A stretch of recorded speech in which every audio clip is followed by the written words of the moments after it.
काय घटना घडली आज? तुम्ही या ठिकाणी बऱ्याच वेळ झाल्यात पोलीस स्टेशनमध्ये आहात. नेमकी काय नाव तुमचं, काय घटना घडली आहे? मी शीतल भास्कर भंडारी, जिचा आज तिने गळफास लावून घेतला आहे. तिची मी मोठी बहीण आहे. तर ती आज सह्याद्री करिअर अकॅडमीमध्ये ती प्रशिक्षण घेत होती. ती कोण नाव? माझी सख्खी बहीण भाग्यश्री भंडारी, ही माझी लहान बहीण आहे. ह्या दोघी तिथं प्रशिक्षण घेत असले दरम्यान अकॅडमीचे शिक्षक डुंबरे सर यांनी तिला क्लासमध्ये काहीतरी जे तिच्या मनाला लागेल असे काहीतरी शब्द तिला बोलले. तर तिने मला त्यानंतर कॉल करून सगळी हकीकत सांगितली. त्यामध्ये त्यांनी सरांनी तिला बाहेरच्या म्हणजे क्लासमध्ये म्हणजे सर्वांच्या समोर बोलले? हो, सर्वांच्या समोर तिला टॉर्चर केले. कमीत कमी तिथं 200-250 मुलं होती. टॉर्चर म्हणजे तिला बोलले, तू शनिवारी का नव्हती आली प्रॅक्टिसला, तर तू कुठे गेली होती, आम्हाला चांगलं माहीत आहे. तू दबक्या पावलांनी गेलेली वगैरे, तुझ्या छोट्या बहिणीला पण घेऊन गेलेली, तू अकॅडमीची फी नाही भरलेली का, तुझ्या घरच्यांनी तुला पैसे देऊन पण तू अकॅडमीची फी नाही भरलेली, असं तिला कायम टॉर्चर करत होती तिच्या समोर. आज तिला जास्त बोलल्यामुळे तिला राग सहन नाही झाला.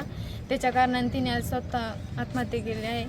याच्यामध्ये सगळ्यात महत्त्वाचं कारण हे सरांचं आहे. त्यांनी सरांमुळे त्यांनी आत्महत्या केलेली आहे. कारण सरांनी तिला एकटीला घेऊन, माझं मत होतं एकटीला घेऊन बोलावं, सगळ्यांसमोर नाही बोलावं. त्याच्यामुळे तिने आज आत्महत्या केली आहे. त्याला सर्वस्व जबाबदार फक्त हे सह्याद्री अकॅडमीचे सर डोंगरे सर असतील.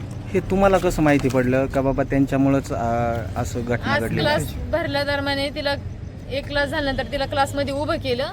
त्यानंतर ती क्लासमधून बाहेर आली. तिने सगळ्यात पहिल्यांदा मला कॉल केलेला. मी तिची सख्खी बहीण, तिचं मी सगळं पाहते. तुम्हाला किती वाजता कॉल केला? तिने मला 12:30 वाजता कॉल केलेला. तिने मला मेसेज केला की कॉल केला? कॉल केला तिच्या मैत्रिणीच्या मोबाईलवरून, आणि नंतर तिने मला मेसेज केलेले. ते मेसेजचे सगळं माझ्याकडे आहे. पण तिने मला कॉल केलेला त्या मैत्रिणीच्या मोबाईल. मैत्रीण नाव? तिची अपूर्वा ढोके म्हणून तिची मैत्रीण आहे. तिच्या मोबाईलवरून मला कॉल केलेला. त्याच्यावरून सांगितलं, ती रडत होती. रडत तिने मला सांगितलं का दीदी, मला सर क्लासमध्ये खूप बोललेत, माझी काही चूक नसताना मला बाकीचं पाठीमागचं काय असेल ते काही पण ते कायम टॉर्चर करतात आणि बोलतात. पण मी कुठं गेले नाही. शनिवारी मी घरी गेले तरी ते म्हणतात तू कुठं तरी गेली होती म्हणून, आणि सगळ्यांना हसू मजाक होईना असं तिला शब्द उच्चारले. आणि पाठीमागं पण तिला 2-3 वेळा सर काहीतरी टॉर्चर बोलले होते. त्या खेळाडू, आम्ही तिघी पण बहिणी खेळाडू आहे. त्या खेळाडू असल्या कारणामुळे त्यांच्याकडे फक्त आम्ही प्रॅक्टिसची सवलत मागवतो. असं देखील समजतंय की बाचकर नावाचे कोण व्यक्ती आहे, त्यांचा शेवटचा काही कॉल झालाय. तुम्ही याच्यात देखील नमूद केले बाचकर म्हणून. हा एक तिचा आमच्यासोबत प्रॅक्टिस करणार आहे की त्या अकॅडमीमध्ये तो पण प्रशिक्षण घेत होता. तो आता पोलीस झालाय. त्याच्यासोबत तिची दोघांची मैत्री होती. ते दोघं एकत्र राहत होते. अशा कारणामुळे सरांना एकदा इथं पोलीस स्टेशनला यावं लागलं. एकत्र राहत होते म्हणजे मीन्स प्रॅक्टिस करण्यासाठी ते एकत्र करायची प्रॅक्टिस ग्राउंडवरती. त्या दरम्यान सरांना एकदा पोलीस स्टेशनला यावं लागलं. पोलीस स्टेशनला आल्यामुळं सर बोलले का मी त्यामुळं पोलीस स्टेशनला गेलोय, त्यामुळे त्या कारणावरून पण सर आज तिला बोलले. त्याच्यानंतर मी सरांना कॉल करून बोलले. तर सरांनी मला अशी उत्तर दिली का तिच्यामुळे मी पोलीस स्टेशनला गेलोय, त्याच्यामुळे मी तिला असं बोललो म्हणून. सरांनी उत्तर कोणाला दिलं तुम्हाला? मी कॉल केला होता सरांना. म्हणजे हे प्रकरण घडायच्या आधी की मुलीने? घडायच्या आधी. तिने मला कॉल करून सांगितलं, तू का सरांना दीदी कॉल कर आणि विचार तुम्ही मला असं का बोलले, मी कुठे गेले होते, मला कुठं पाहिलं, मी पैसे कुठं खर्च करते काय, मी फी नाही भरली म्हणून तुम्ही मला असं बोलते ते का, तशा पद्धतीने विचारलं. मी सरांना कॉल केला. तर सरांनी मला सांगितलं का मी तिच्यामुळे एकदा पोलीस स्टेशनला गेलोय, त्यामुळे मी तिला असं बोललो, आणि ती कुठं जाती मला काय माहीत नाही. पण ती कधीच ग्राउंडवरती नसते. ती तिच्यासोबत हमेशा ग्राउंडवरती असती. तिच्यासोबतच राहते. माझी छोटी बहीण आहे. म्हणजे दोघे सोबत असतात? हो. आता तुम्ही मगाशी बोलले ते बाचकर आणि हे सोबत असतात, म्हणजे सोबत एका ठिकाणी राहत होते की प्रॅक्टिससाठी? एका अकॅडमीमध्ये होते ते, आणि ग्राउंडला स्पोर्टमध्ये तो पण आहे, मग हे पण स्पोर्टमध्ये आहे. तर ते ग्राउंडला एकत्र. शेवटचा कॉल तुम्ही म्हणताय त्याच्या बाचकर यांच्या सोबत झालाय, त्यांच्याशी काही कल्पना का काय बोलले, काय झाले, किंवा त्यांच्यात काय वादविवाद झालाय का? नाही, तसं काहीच नाही. म्हणजे तुम्ही बाचकरांशी बोलले नाही का? हो, झालं माझं पण त्याचं पण बोलणं झालं. त्यांनी पण मग लगेच सरांना कॉल केला. त्याला कॉल केल्यानंतर त्यांनी सरांना पण कॉल केला, पण सरांनी ते दुर्लक्ष करून सर काही वेळानंतर तिथं रूमवरती गेले. सगळ्यात पहिल्यांदा रूमवरती सर गेले, 2 मुलांना घेऊन गेले. तिथं ते पुढचा प्रकार सगळा त्यानंतर पोलिसांना माहिती. आता तुम्ही त्यांच्या सोबत होता, तुम्ही त्यांचे बहीण आहात, सोबत राहता, काय नेमकी घटना घडली? तुमच्या समोर घडली की तुमच्या अपरोक्ष घडली? 2 क्लासेस, सिनियर आणि ज्युनियर. तर मी ज्युनियरला असते आणि ती सिनियरला. सकाळी तिला सर बोलले. त्यानंतर तिच्या मैत्रिणीने सांगितले की तिला वाईट वाटलं. सर सगळ्यांसमोर बोलले. जवळजवळ 250 पोरं होते. 250 पोरांसमोर सर तिला बोलले म्हणून ती रुसून रूमवरती निघून गेली. आणि त्यानंतर ना तिच्या मैत्रिणी सांगितलं ती रूमवरती गेली.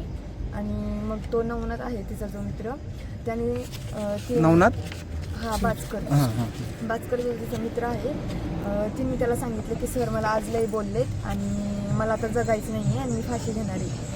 त्याला जेव्हा हे समजलं तेव्हा त्यांनी मयूर डोंबरे सर म्हणजे आमचे सह्याद्री करिअर अकॅडमीचे मार्गदर्शक त्यांना कॉल केला आणि सांगितलं की सर तुम्ही भाग्यश्रीकडे जा रूमवर, तिने असं केलं आहे. त्यानंतर ना तो सर आणि अजून 2 मुले तिच्या रूममध्ये गेले. मला काहीच कल्पना नव्हती दिली याची. मी तिची लहान बहीण आहे, मला तरी सांगायला पाहिजे होतं की असं झालं. मी त्यांच्यासोबत गेले असते पण मला न सांगता कोणालाच न सांगता ते 3 जण रूमवरती गेलेले. आणि मला फक्त एवढंच म्हणायचं आहे की माझ्या बहिणीला न्याय मिळाला पाहिजे.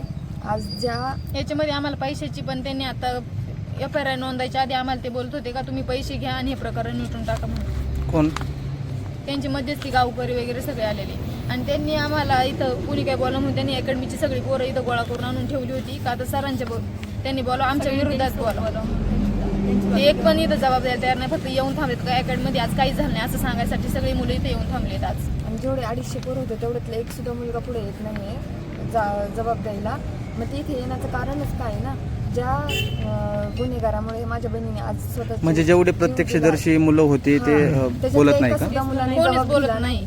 माहित नाही सरांच्या दबावाखाली का आता तुम्ही तिथं ज्युनियर म्हणून असता पण तुम्हाला याची कल्पना नव्हती का तुमच्या समोर हे झालं नाही? नाही. आमचे 2 क्लास आहेत, तिचा वेगळा क्लास आणि माझा वेगळा क्लास आहे. ताई काय अपेक्षा तुमची आता यापुढं काय भूमिका असणार? जी शिक्षा असेल ती सरांना झालीच पाहिजे आणि माझ्या बहिणीला नाही भेटला पाहिजे. म्हणजे सर दोषी असेल तर त्यांना हो 100% सर. तिने 1 सोडून 2 जणांना हाच मेसेज केला आहे की मी आज सर आज बोलले सगळेजण मला हसले, मी त्याच्यामुळे फाशी घेणार हा स्पष्ट तिने मेसेज करून टाकलेला आहे. तो आमच्याकडे आणि तिने काहीतरी लिहून पण ठेवलं असणार आहे, पण त्याच्या आधी सर आणि 2 मुलं कोणतरी गेली होती रूम मध्ये. ती प्रत्येक जे घडत ती लिहून ठेवती. ते काहीतरी तिने लिहून ठेवलं होतं. ते सर आणि 2 मुलं गेले त्यांनी रूम पूर्ण चेक केलेली. पोलीस जायच्या ते 2 मुलं आणि सर गेलेले होते. म्हणजे त्यांना 1 मिनिट सरांना तुम्ही कॉल केल्याच्या नंतरच ते पोहोचले तिथं रूम हा नवनाथने कॉल केला मग सर पोहोचले. मग सरांनी मी तिची बहीण होती तर सरांनी मला म्हणजे तुम्ही फोन केल्याच्या नंतरच ते त्या ठिकाणी गेलेत होय. बरोबर ना? म्हणजे तुम्हीच सांगितलं की असं असं आहे. नाही मी नाही सांगितलं, मी सरांना फक्त कॉल हा ते नवनाथ कोण आहे तुमचे ते त्यांचे मित्र आहेत त्यांनी सांगितल्यानंतरच ते तिथे गेले ना. हो अजून काय बोलायचं? तुम्ही दोघी एका रूम मध्ये राहता, मानसिक स्थिती कशी होती त्याची? एकदम चांगली होती. रोज अभ्यास करायची, मला पण शिकवायची ती. तिला असं कसलंच टेन्शन ह्या वर्षी मला तिला एवढं ह्या वर्षी 100% झाली असती. एवढा कॉन्फिडन्स म्हणजे आज जो तिने निर्णय घेतला टोकाचा, याच्या अगोदर कालचंच राहणं किंवा बोलणं नाही असं काहीच बदल नाही. कालच आम्ही घरून जाऊन आलो. काल आज घरी सकाळी घरून 8 जाऊन वाजता. आलेली आहे. आज सकाळी आम्ही दोघी सोबत आले, दोघी सोबत क्लासला गेलो. आता याच्यात फिर्यादमध्ये तुम्ही असं लिहिलंय की बाचकर यांच्याशी संपर्क असल्यामुळे तिचा अभ्यास पण होत नव्हता. हा तर त्यांची मैत्री होती त्याच्यामुळं मग ती बोलली का मला मैत्री बित्री आता काही नाही, तू पोलीस झालं तर मला पण पोलीस होऊ दे. तर मग त्यांनी मैत्री बंद केली. त्याच्या कारणास्तव तो ऐकत नव्हता. तर मग ती पोलीस स्टेशनला आलेली का याला समजून सांगा हा माझ्यासोबत बोलतोय वगैरे असं. तर मग त्याच्याबद्दल त्यांनी सरांना पण बोलवलं. सरांनी तो राग मनात धरून आज सर बोलले मी मला असं सांगितलं कॉलवर. म्हणजे तेव्हा आले होते त्याची काही कंप्लेंट वगैरे केली होती का? नाही काहीच नाही, फक्त समज दिली एवढं. त्याच्या तो विषय म्हणजे तिथंच बाचकर drop हा झाला. व्यक्ती तुमच्या बहिणीला त्रास देत होता असं नाही तुम्हाला माहिती? काहीच नाही. तुमच्याबरोबर लास्ट कॉल झाला त्यावेळी ती काय बोलली? ती बोलली तू सरांना कॉल करून सांगते मला अशी का बोलली, मला याचं उत्तर पाहिजे. मग ती म्हणली मी रूमवरती चाललेली आहे, बस मला दुसरीकडे ॲडमिशन घ्यायचं आहे एवढं बोलली. शेवटचा मेसेज तू सरांना कॉल कर. आणि दुसरं पण होतं ना मेसेज म्हणजे आणि- तुमच्याकडे आता तो आहे? हो माझ्याकडे आहे. हां काय होता शेवटचा मेसेज त्यांनी केलेला? सगळं मेसेज काय काय बोलली? नवनाथला असं केलेलं का मी मरून जाणार आहे आणि मला असं केलंय मी आता परत कधीच जाणार नाही त्या क्लासमध्ये, मी परत कधीच जाणार नाही, तू फी भरू नको. अजून काय बोलायचं? नाही